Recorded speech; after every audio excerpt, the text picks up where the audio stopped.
کہ میری بیوی بہت بد زبان ہے، میں کئی دفعہ طلاق دینے کی سوچ چکا ہوں، لیکن میرے 3 بچے ہو چکے ہیں، بچوں کو دیکھتا ہوں تو پھر میں اپنے صبر کا گھونٹ پی لیتا ہوں، ورنہ میرا جی چاہتا ہے اس کو ابھی طلاق دے کے گھر سے نکال دوں۔ دولت بھی موجود ہے، خوبصورتی بھی موجود ہے، شکل بھی موجود ہے، عزت بھی موجود ہے، سہولت بھی موجود ہے، کیا چیز موجود نہیں؟ ایک خاتون مجھے ملنے آئی، ملانے والے نے مجھ سے کہا کہ اس کا خاوند کھربوں پتی، ارب پتی نہیں، کھرب پتی آدمی ہے، کھرب پتی۔ کھرب پتی پاکستان میں 2 4 10 آدمی ہیں۔ اس خاتون نے آ کر میرے سامنے بولنے سے پہلے ہی رونا شروع کر دیا، ورنہ پہلے کوئی عورت یا مرد آ کے دکھڑا سناتا ہے پھر روتا ہے، وہ روئی پہلے اور بات بعد میں۔ وہ کہنے لگی مولانا صاحب مجھے لوگ بڑا خوش قسمت سمجھتے ہیں کہ میں بہت بڑے مالدار کی بیگم ہوں، لیکن میں لعنت بھیجتی ہوں اس کی دولت پر کہ اس کا رویہ ہی میرے ساتھ اچھا نہیں، تو میں ہیرے کے سیٹ کیا کروں، میں سونے چاندی کے سیٹ کیا کروں، میں یہ کروڑوں روپے کی گاڑی کو کیا کروں، جب میرے خاوند کا رویہ ہی میرے ساتھ انسانوں والا نہیں ہے اور اس کے اخلاق اچھے نہیں ہیں، میں آگ لگا دوں اس ساری دھن دولت کو، مجھے محبت چاہیے، اخلاق چاہیے، وہ کوئی نہیں اس کے پاس۔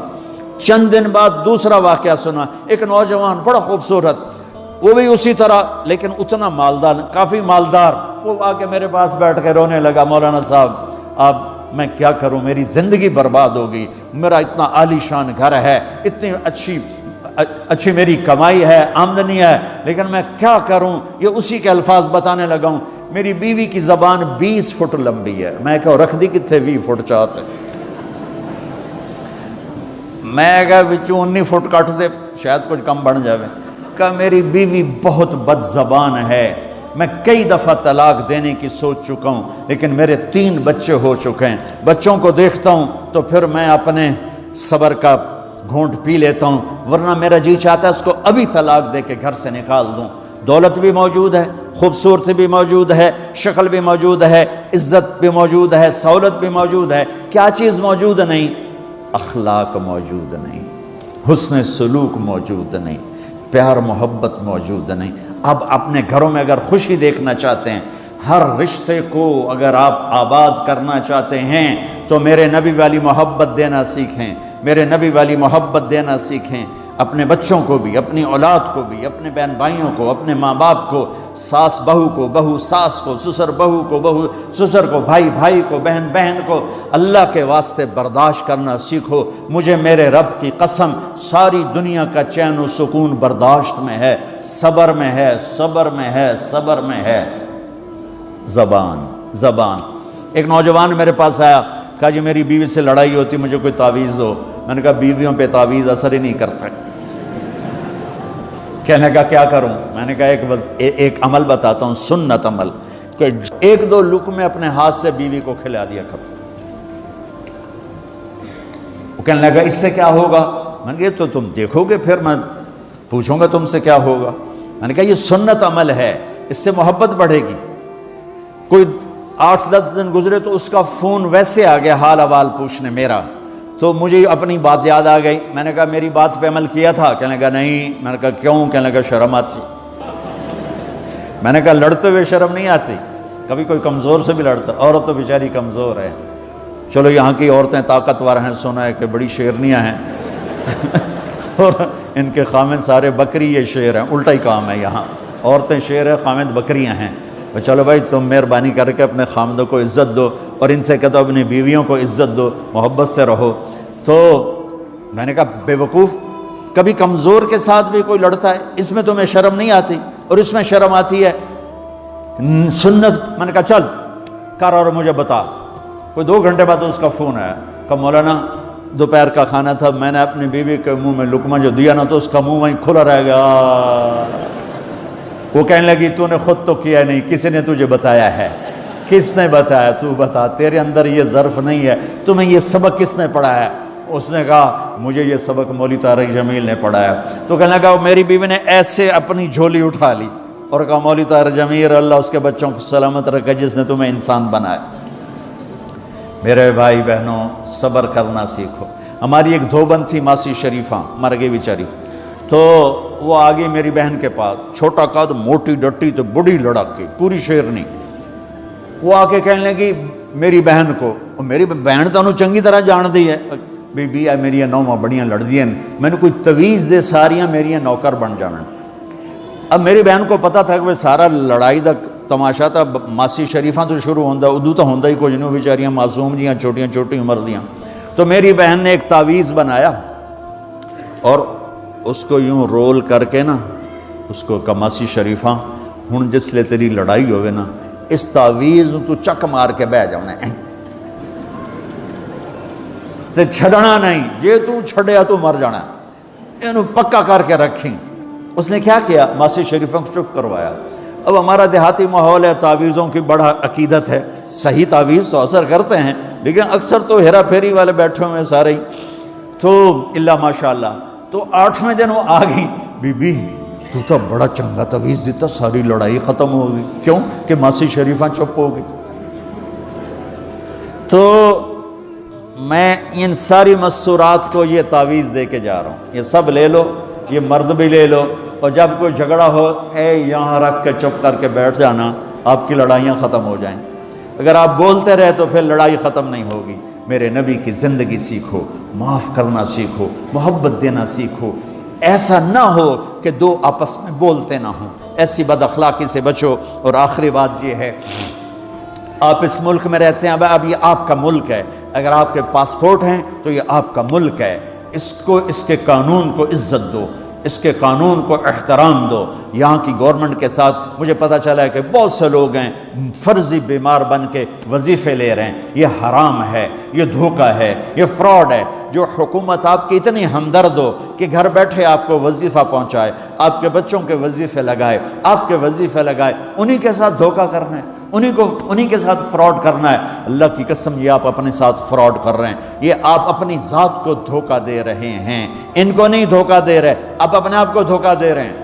ایک سردار جی ریل میں چڑھا، ہنسی جائے، لوگوں نے پوچھا سردار جی بڑے ہنس رہے ہو؟ کہنے لگا ریلوے والوں کے ساتھ آج بڑا فراڈ کیا، چکر کا دے دیا، ریلوے کو چکر دے دیا ہے۔ کہ سردار جی کیا چکر دیا ہے؟ کہنے لگا واپسی کا ٹکٹ بھی لے لیا ہے اور واپس میں نے آنا کوئی نہیں ہے۔ میں کہا سردار جی اپنے آپ نے چکر دیتا ہے تسی تو جتنی 2 نمبری کرنے والے ہیں یہ اپنے آپ کو چکر دینے والے ہیں۔ اللہ کے واسطے اس حکومت کا نہ ٹیکس چراؤ، نہ ایسی 2 نمبری کرو، نہ یہاں کی بچیوں کو دھوکہ دے کر کاغذ بنانے کے لیے شادیاں کرو۔ جب انگریزوں کی حکومت تھی انڈیا پر تو دلی میں ایک وہ پک پاکٹ رہتا تھا جیب کترا، اس کا چیلا شام کو 2 روپے لے کر آیا تو اس نے اس کو تھپڑ مارا، سارے دن میں 2 روپے۔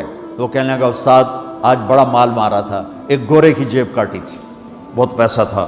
جب میں 4 قدم چلا، سننا ذرا اس زمانے کے چور کا ایمان سننا، کہنے لگا جب میں 4 قدم چلا تو مجھے خیال آیا اگر قیامت کے دن عیسیٰ علیہ السلام نے میرے نبی کو گلہ دے دیا کہ آپ کے امتی نے میرے امتی کی جیب کاٹی تھی تو میرے نبی کو شرمندہ ہونا پڑے گا۔ تو پھر میں نے کہا میری وجہ سے میرا نبی شرمندہ ہو، میں نے جا کر اس کو واپس کر دیا، اے 2 روپے اپنے دے کپ کے لے آندے۔ تو اس نے اس کو 10 روپے انعام دیا کہ یہ 10 روپے تیرا انعام ہے۔ اب آپ اس ملک کے اگر ہیں، آپ کے پاسپورٹ ہیں تو آپ یہاں کے ہیں، آپ اپنے پیچھے اپنے رشتہ داروں کی مدد کریں، جو مرضی کریں، لیکن میرے بھائی بہنوں اس سے اپنا ملک بنا کے چلو، یہاں غریبوں پہ خرچ کرو۔ زکوٰۃ تو مسلمان کو دی جاتی ہے کوئی شک نہیں، لیکن صدقات خیرات پیچھے بھیجنے کے بجائے یہاں کتنے غریب لوگ ہیں، کتنے ضرورت مند لوگ ہیں، کتنے لوگ ہیں جن کے پاس گھر کوئی نہیں، کتنے لوگ ہیں جو کونسل کی طرف سے وظیفہ لے کر روٹی کھا رہے ہیں اور وہ پوری نہیں پڑتی، ایسوں کو ڈھونڈ کے ان پر خرچ کرو، ان کی مدد کرو، کسی کی جانی خدمت کرو، کسی کی مالی خدمت کرو۔ میرے نبی نے فرمایا ہر مسلمان کے لیے ضروری ہے کہ صدقہ دے، ہر مسلمان روزانہ صدقہ دے۔ تو صحابہ نے کہا یا رسول اللہ پیسے نہ ہوں تو آپ کہتے چلو کوئی بات نہیں، کہا نہیں سنو، آپ نے کہا بازار میں جا کے مزدوری کرے اور مزدوری کی قیمت وصول کر کے صدقہ کرے، صدقہ اتنا ضروری ہے، بلاؤں کو ٹال دیتا ہے، مصیبتوں کو ٹال دیتا ہے۔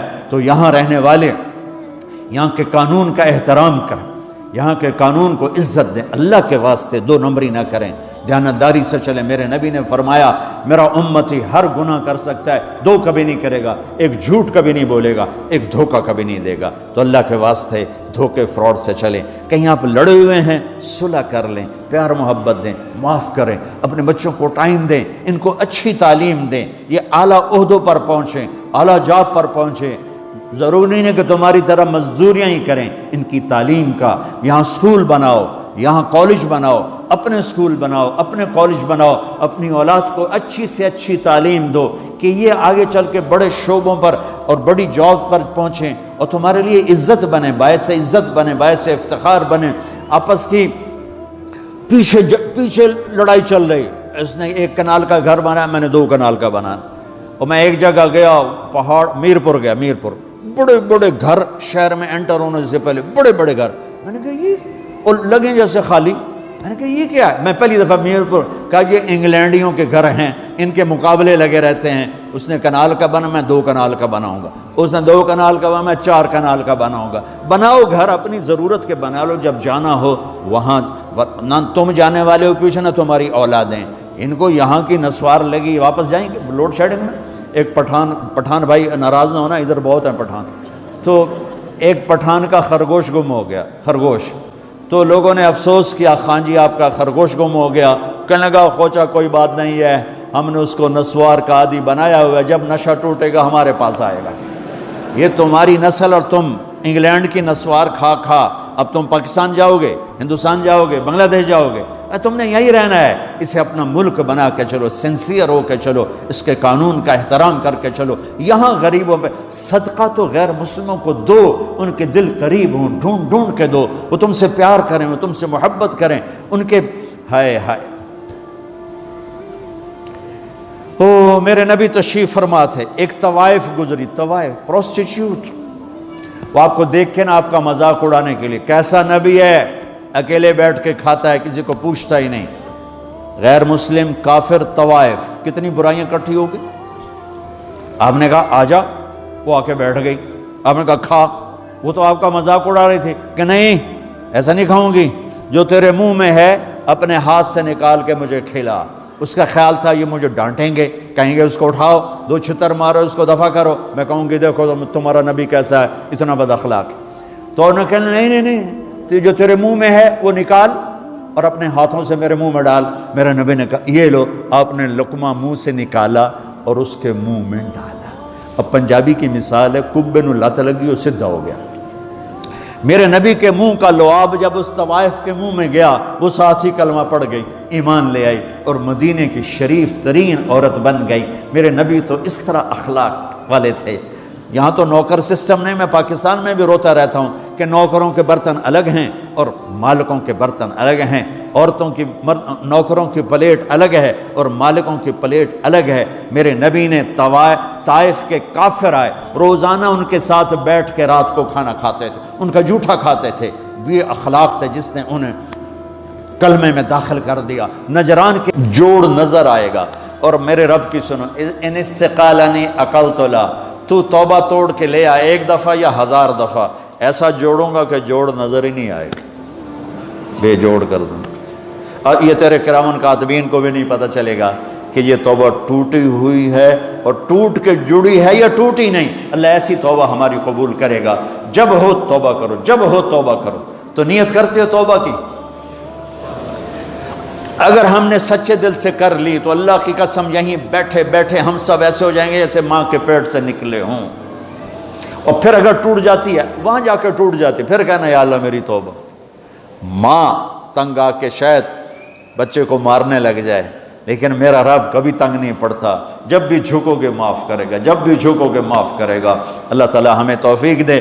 تو میرے ساتھ کہو یا اللہ میری توبہ، پھر کہو یا اللہ میری توبہ، پھر کہو یا اللہ میری توبہ. اب اگر دل سے ہے تو سب معاف ہو گیا. آپ سب کو مبارک ہو.